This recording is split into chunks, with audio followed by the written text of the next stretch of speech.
This unfortunate girl was abandoned by her rich mother and grew up without any parental love, except for her grandma. One day, she visits Dubai to meet her mother, hoping to reconnect, but her mother still refuses to take her back. Heartbroken, she decides to join a desert tour. During the trip, she wanders away from the group and her instructor, walking deeper into the endless, scorching desert alone. While walking, she stumbles upon a strange rock that turns out to be an old lamp. Annoyed, she throws it away, only to trip over it again. As she picks it up, she hears strange noises coming from inside. Curious, she shakes it violently. Suddenly, a storm appears out of nowhere. When she opens her eyes, a man stands before her. Frightened, she threatens to attack him if he moves. What she doesn't realize is that this man is no ordinary human. He's a powerful genie. He tries to introduce himself politely, but his clumsy behavior ruins the moment. Later, when she returns to her hotel, the genie is already there, his long hair spread all over the room. He claims to have known her 1,000 years ago, though Susie remembers nothing of it. The genie explains his story. Long ago, he fought the gods because they favored humans over genies. Feeling betrayed, he swore to prove that humans were weak and corrupt. He vowed to tempt the kindest human he could find, and if he failed, he'd banish himself to hell forever. The last person to summon him was Susie. He offers her 3 wishes, anything except bringing back the dead or traveling to the future. But Susie refuses to make any wishes.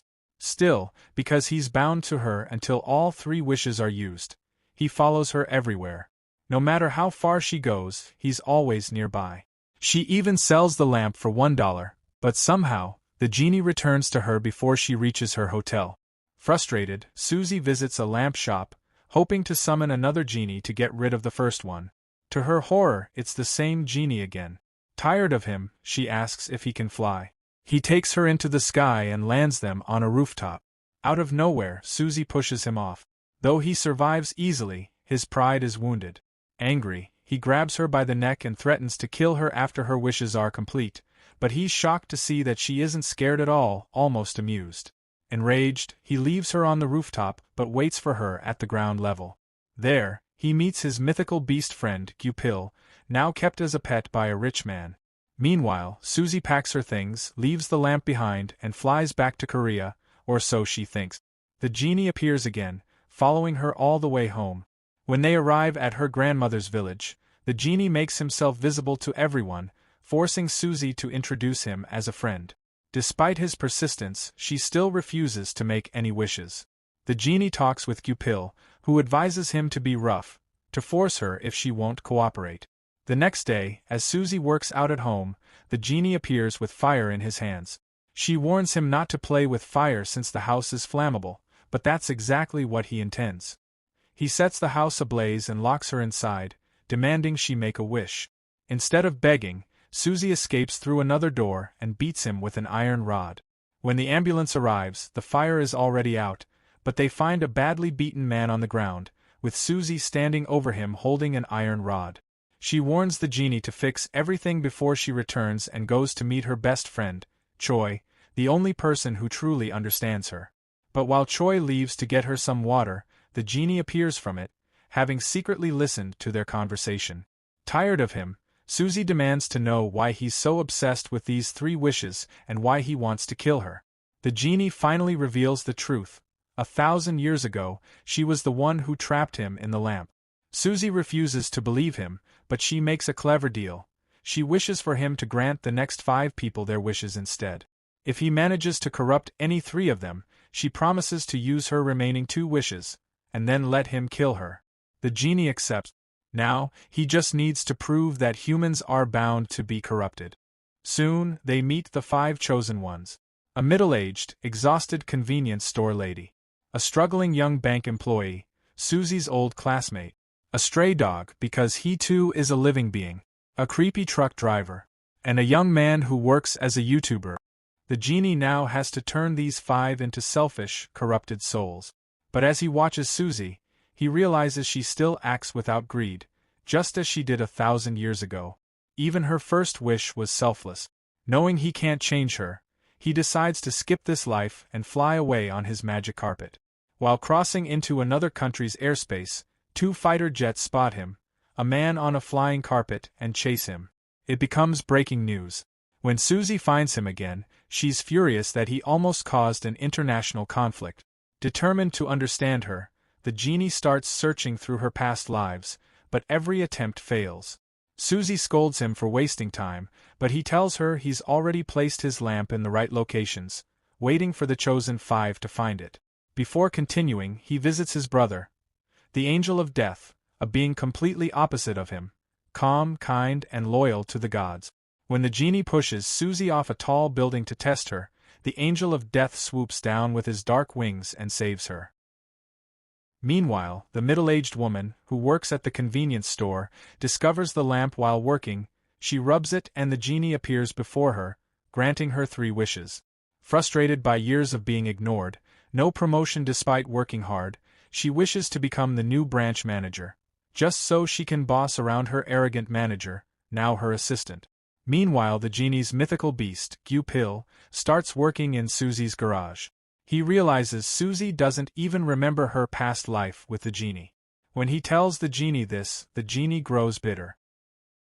He explains that Susie's righteousness is what ruined him, that she once used all 3 wishes to help others, even as she was dying, leaving him alone to suffer for centuries.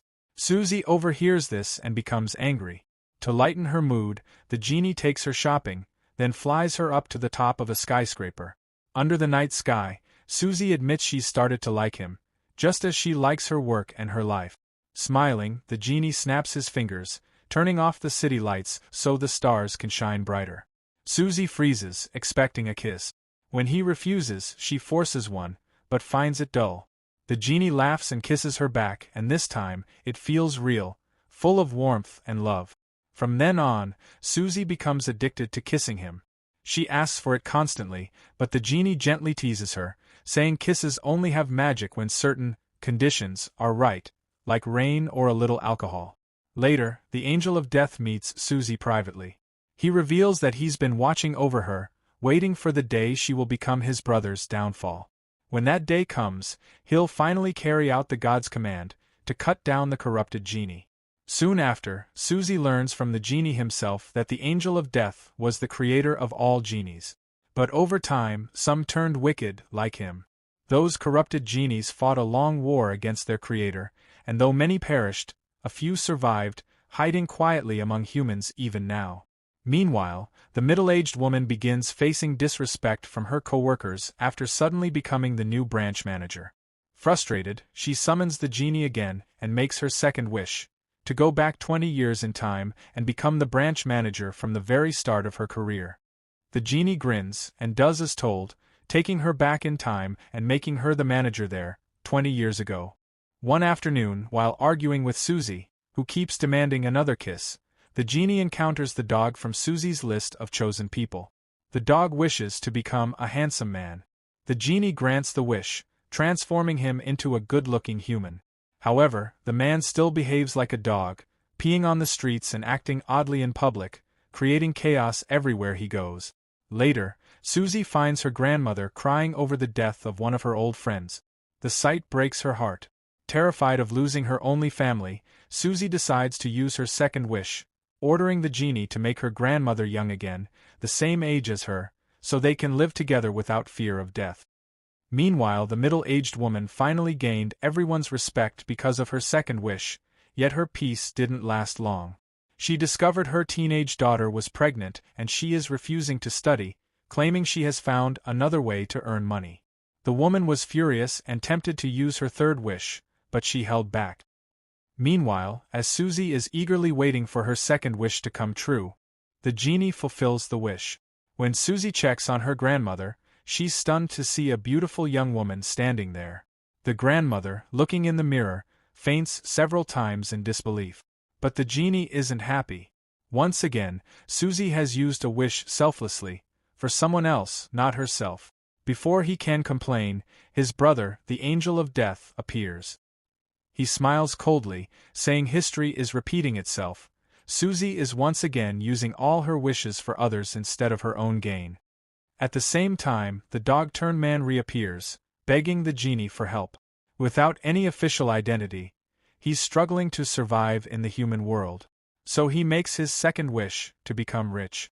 The genie grants it, making him wealthy enough to hire others instead of working himself.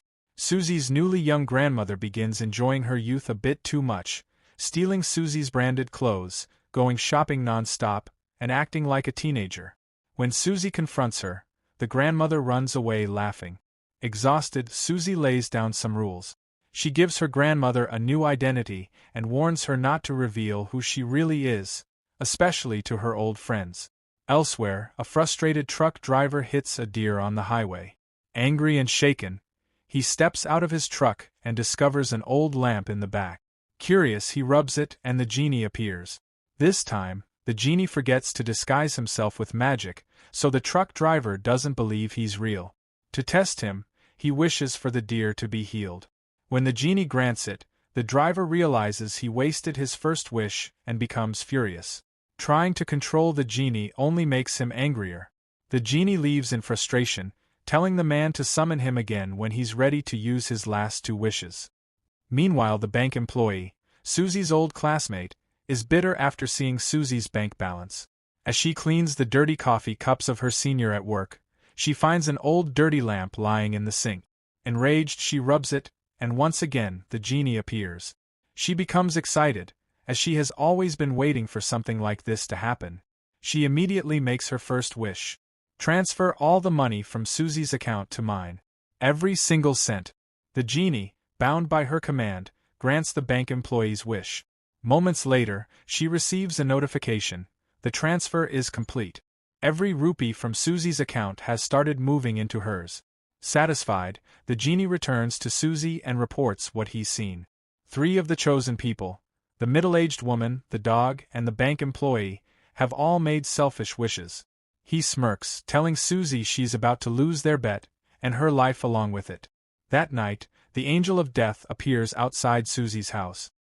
He knows she has already used 2 wishes and requests that she must make her last wish a righteous one, so he can kill Genie.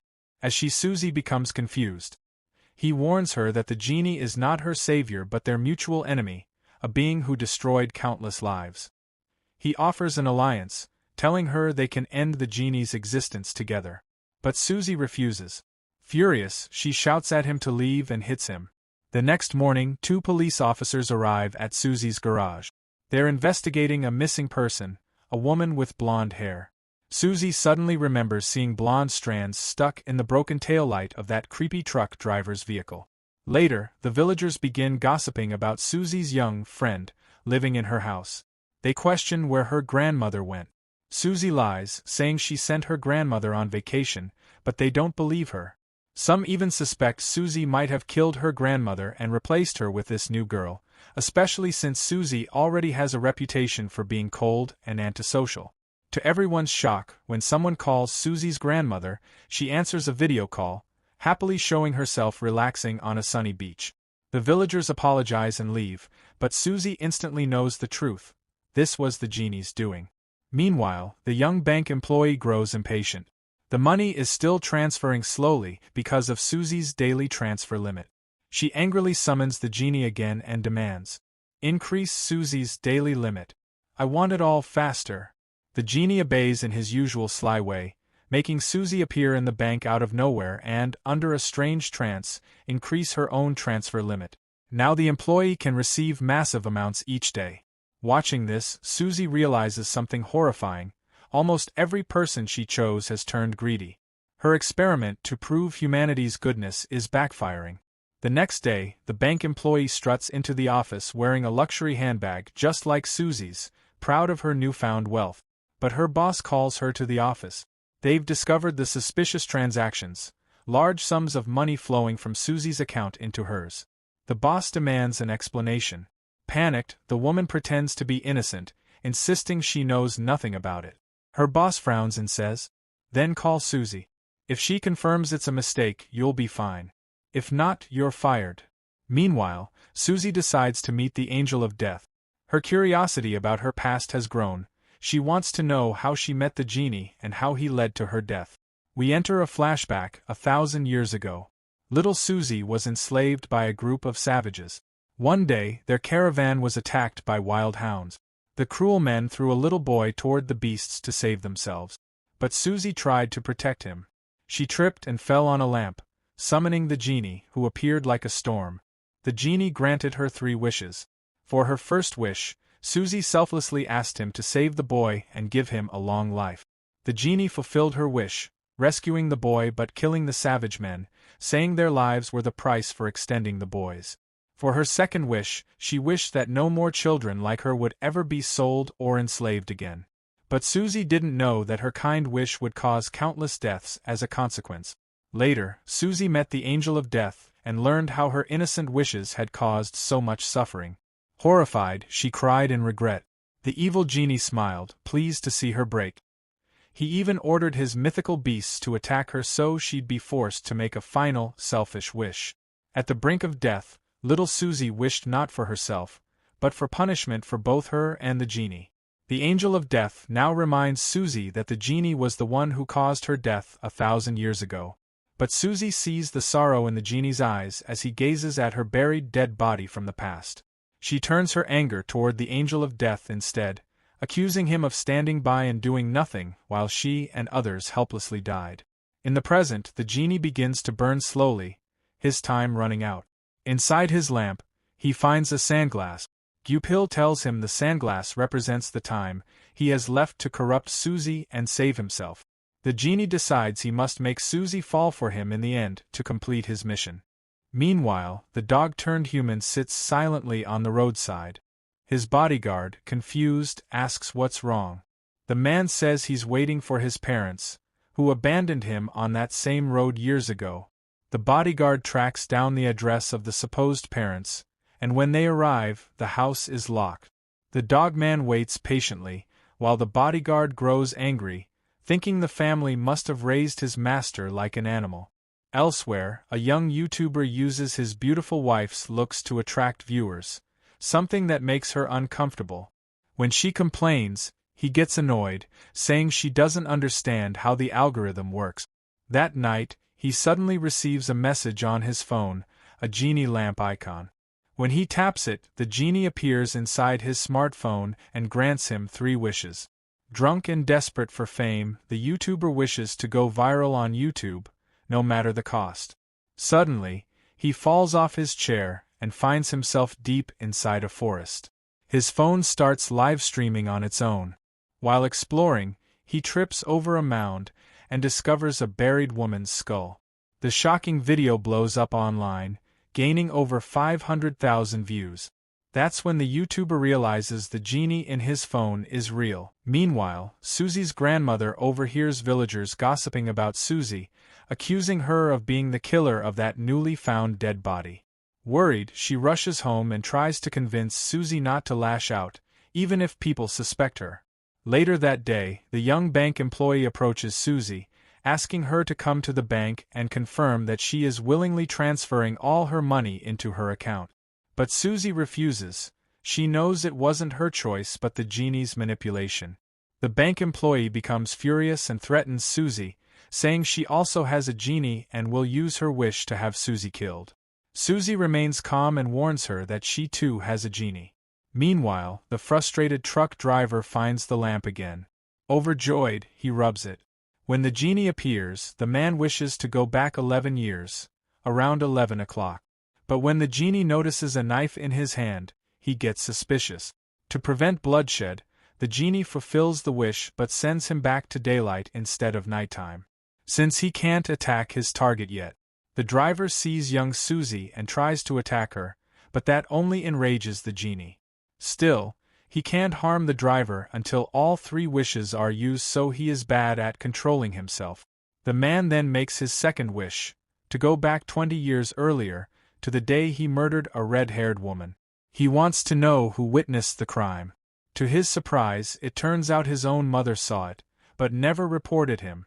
The driver laughs, grateful that his mother protected her criminal son. The genie later returns to Susie and tells her everything. Susie quickly realizes the driver is also the one who killed the recently missing blonde woman. He's a serial killer. Elsewhere, another genie named Shoddy roams the street. He uses his powers to put everyone to sleep just to deliver a mysterious message. Soon, the Angel of Death discovers that Shadi had visited the genie and tied him up with a powerful thread that no one could break.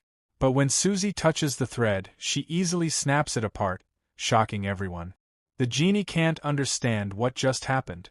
The Angel of Death explains that Shadi is now being held captive by the immortal boy whom the genie saved 1,000 years ago because of Susie's wish. The genie decides to travel back in time to learn who this immortal child really is, so he can find him in the present and rescue Shadi. In the past, the immortal boy now lives with hundreds of children he calls his own. When one of them helps Shadi escape, he becomes furious and kills him. Yet, he isn't entirely angry, because Shadi's escape has revealed that Susie can break his enchanted threads. Now, the immortal boy plans to eliminate Susie and steal the lamp to control the genie himself. Meanwhile, Susie experiments with a mysterious thread. She binds her grandmother with it, only for her grandma to break it easily. But when she orders the genie to tie himself with the same thread and asks her grandma to break it again, it turns solid like steel, impossible to break. Later, Susie goes to meet the creepy truck driver come part-time serial killer. Though she appears alone, her genie is with her. She gives the driver the evidence she found proving he murdered the red-haired and blonde women. Calmly, she says she actually admires him, but thinks he made a few mistakes. She cleverly encourages him to correct those mistakes, promising to join him once he does. The genie, confused, asks why she's helping a killer. Susie explains that she can't hand him over to the police yet, because he still has one last wish that could help him escape punishment. She wants him to waste that wish first. Later, Susie and the genie travel to Dubai. In old Dubai, the genie summons another spirit, his ex-girlfriend, a female genie. They sit and talk, and from her, he learns that Shadi once married a human woman 1,000 years ago and had a son with her. That son is now the immortal boy who's keeping Shadi imprisoned. But she also reveals a shocking truth. 20 years of the genie's life with Susie have been sealed away by the gods. Meanwhile, the company director suddenly visits the convenience store. The middle-aged woman ushers to greet him, but he's furious. She didn't even know he was coming, and after 20 years of work, she still has a poor record and she has been taking bribes from vendors. Enraged, he fires her on the spot. Humiliated and angry by her termination, the middle-aged woman divorces her husband. Her entitled daughter yells at her, but the mother secretly decides to abandon her too. Overcome by greed, the woman summons her genie again for her final wish. She wishes that the genie forgets she already made 2 wishes, hoping to get more. The genie laughs and fulfills it, but the magic doesn't work on genies. Her last wish is wasted. He then reports back to Susie, saying one of her chosen candidates failed to be fully corrupted. But he also mentions that 4 others still remain, and there's still hope. However, Susie grows sad when she learns that humans forget their genie after making their final wish, which means one day, she will forget him too. When the Angel of Death learns from his mythical beast Genie that the genie met another genie to uncover the truth about his past, he becomes furious. As punishment, he steals Jin's voice, leaving her silent and terrified. Soon after, the genie's own mythical beast, Gupil, sees Jean in her voiceless state and is enraged. In a blind fury, Gupil lunges at the Angel of Death, ready to tear him apart for hurting Jean. At that moment the genie appears, his aura burning with anger. He strikes the Angel of Death, demanding to know why he erased 20 years of his memories. But beneath the rage, the genie's voice trembles with worry. He begs the Angel of Death to stop the immortal child before he harms Susie. The Angel of Death shakes his head. "I can't kill someone who's truly immortal," he says coldly. "And besides, he isn't after Susie anymore. He's coming for you, Genie. He wants to make you his servant." Meanwhile, Susie is hiking alone through the mountains, enjoying the peaceful air. Suddenly, a strange man appears on the path. He says he works for the immortal child and was sent to find out how many wishes Susie still has left. Susie refuses to answer him. Her silence angers the man. He shoves her violently, and she tumbles off the cliff. Will she use her last wish? Find out in part 2.